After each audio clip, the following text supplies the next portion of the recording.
मसूरी, जिसे पहाड़ों की रानी भी कहा जाता है और इसका नाम पड़ा है यहाँ की झाड़ियों के नाम पर मंसूर से, इसीलिए इसे कभी-कभी मंसूरी भी कहा जाता है। ये उत्तराखंड के कैपिटल देहरादून से लगभग 35 किलोमीटर है।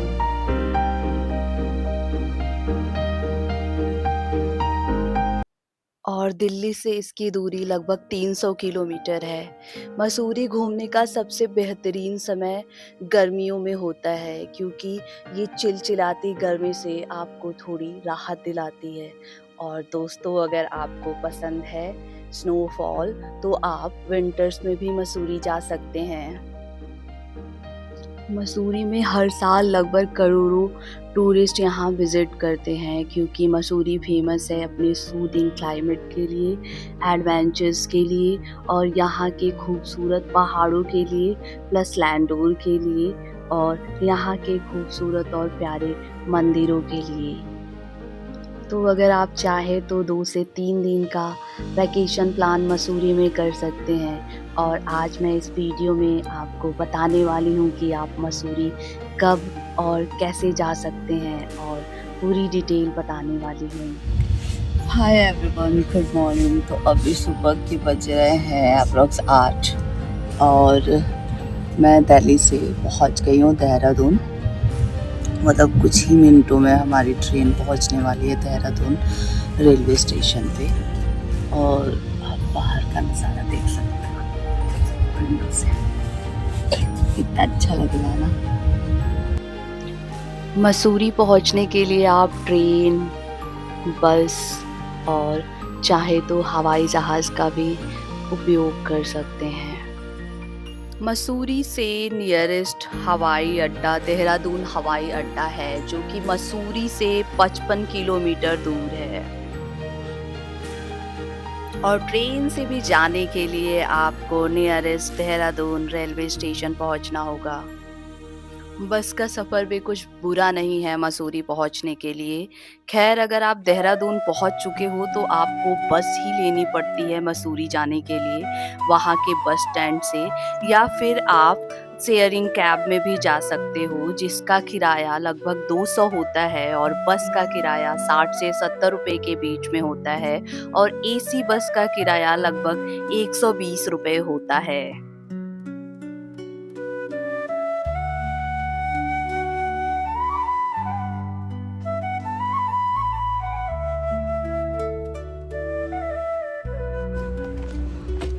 तो गाइस, फाइनली मसूरी आ चुके हैं। ये देखिए, ये रहे यहाँ के नज़ारे, खूबसूरत से प्यारे से नज़ारे। अभी मैं सीढ़ियों से ऊपर जा रही हूँ मॉल रोड पे। वहाँ से मैं दिखाऊंगी कि पूरा मसूरी कैसा दिखता है। ऑफ कोर्स बहुत अच्छा दिखता है, लेकिन मैं ना बैक कैमरा करके दिखाऊंगी आप लोगों को।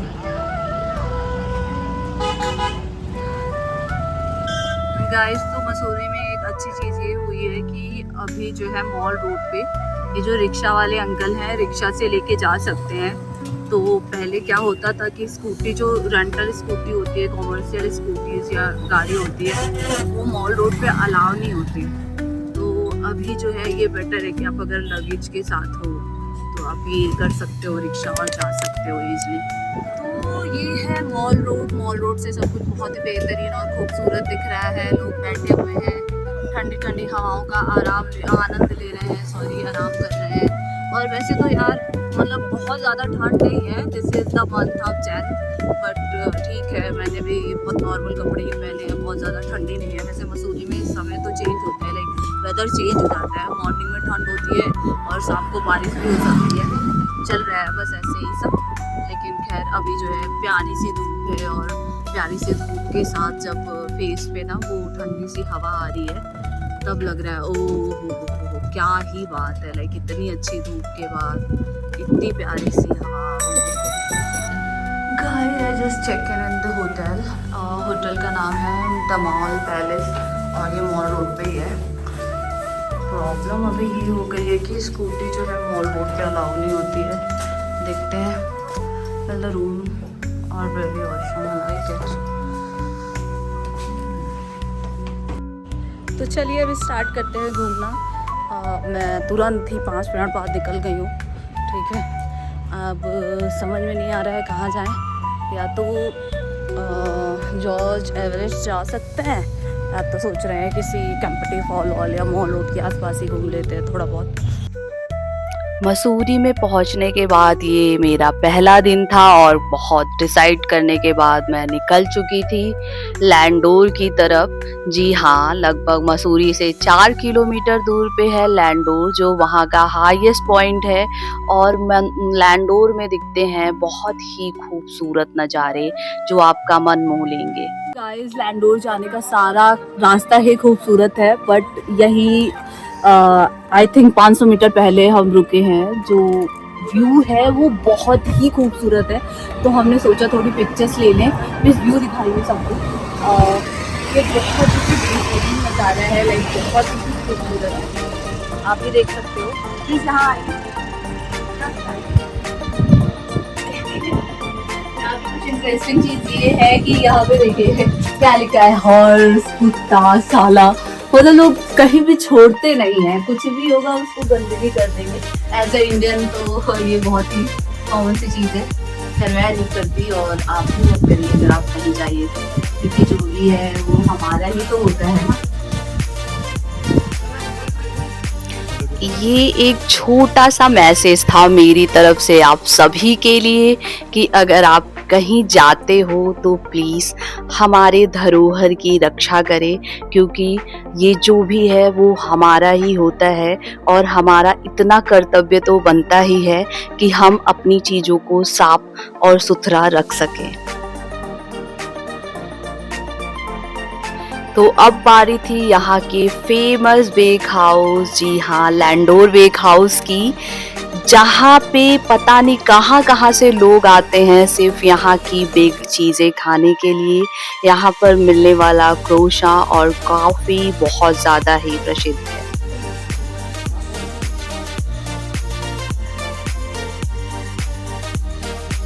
अभी रात के 8 बज रहे हैं और हम घूम रहे हैं मॉल रोड पे, मसूरी का मॉल रोड।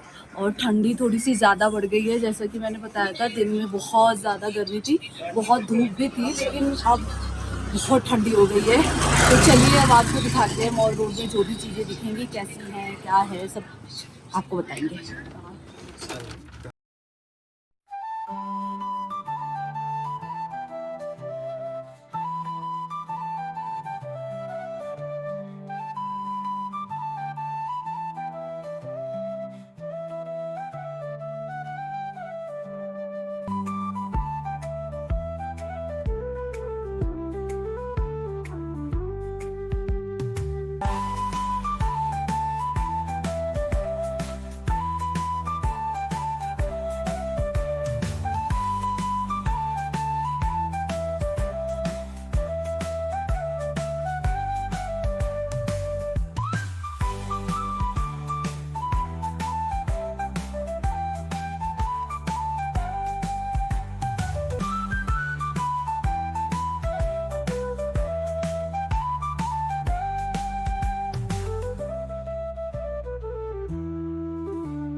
तो कुछ ऐसा रहा मसूरी का पहला दिन, और अब मसूरी का पहला दिन पूरे तरीके से ख़त्म हो चुका था और इंतज़ार था सुबह होने का।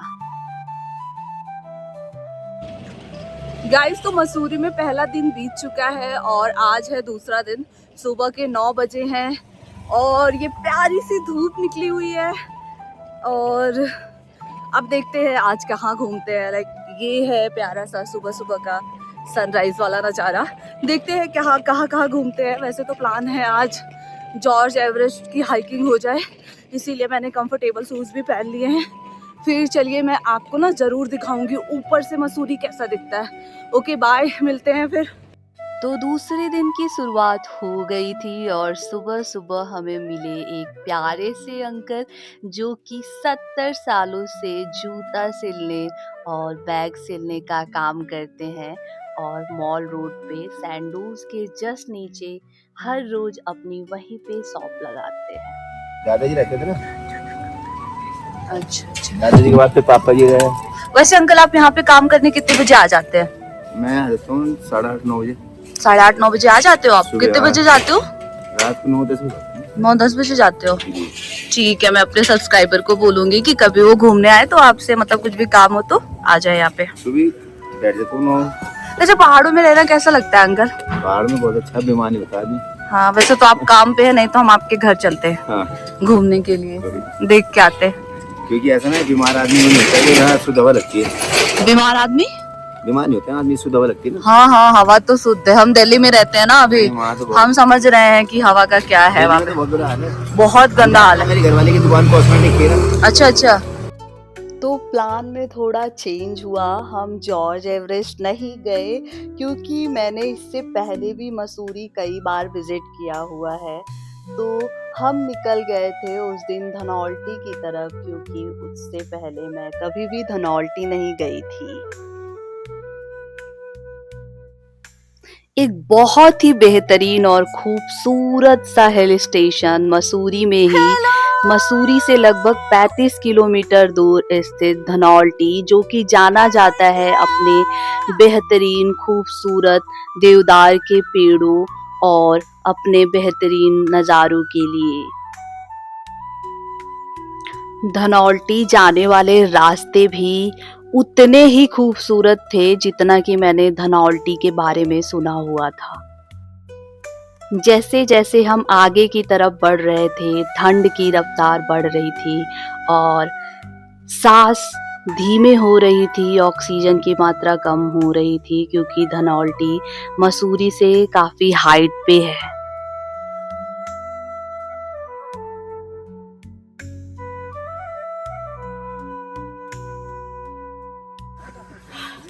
तो गाइस फाइनली मसूरी से 30 किलोमीटर की खूबसूरत जर्नी के बाद हम धनौल्टी पहुंच गए और धनौल्टी का ये बहुत ही बेहतरीन खूबसूरत इको पार्क में है अभी।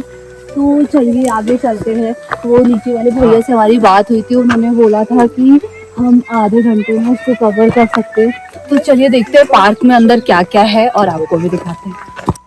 ये देवदार के बड़े बड़े पेड़ जो कि खूबसूरत लग रहे हैं, लेकिन यार अगर आप रियली अपनी मेंटल हेल्थ कम करना चाहते हो तो फर्स्ट एंड ऑल खूब खाओ। एक महीने पहले से प्रोटीन लेना शुरू कर दो ताकि आपकी फिजिकल हेल्थ सही होती है, तभी आप माउंटेन में आ सकते हो घूमने।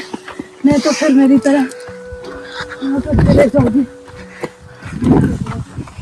तो ये था धनौल्टी का खूबसूरत सा इको पार्क, जिसको हमने आधे घंटे में पूरा घूम लिया था। और ये यहाँ के प्यारे से खूबसूरत नज़ारों ने हमारे मन को बहुत ही मोह लिया था।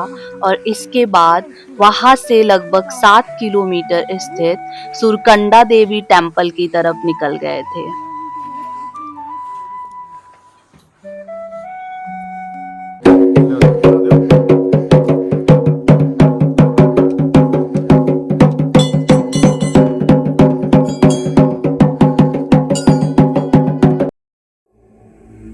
सुरकंडा देवी मंदिर को एक पवित्र शक्तिपीठ माना जाता है। मान्यता है कि यहाँ माता सती का सिर गिरा था जब भगवान शिव उनके शरीर को लेकर तांडव कर रहे थे। ये मंदिर माता दुर्गा शक्ति को समर्पित है। यहाँ माता को शक्ति, साहस और संरक्षण का प्रतीक माना जाता है। ये रहा मंदिर का गेट और ये रहा मंदिर। मंदिर परिसर में पहुंचने के लिए लगभग 2 किलोमीटर की खड़ी चढ़ाई करनी पड़ती है।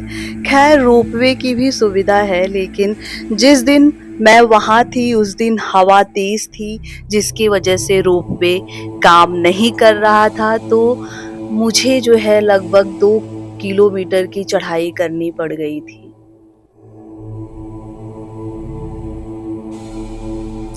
जैसे ही मंदिर परिसर में आप पहुंचते हो ना, आपकी शरीर एक पॉजिटिव ऊर्जा से भर जाती है। यहाँ का दिव्य और शांत वातावरण आपको एक अलग तरह की एनर्जी देता है, जो शायद शब्दों में बयान करना आसान नहीं होगा। मान्यता है कि सुरकंडा देवी के दर्शन से मनोकामनाएं पूर्ण होती हैं भय दूर होता है और जीवन में सकारात्मक ऊर्जा आती है।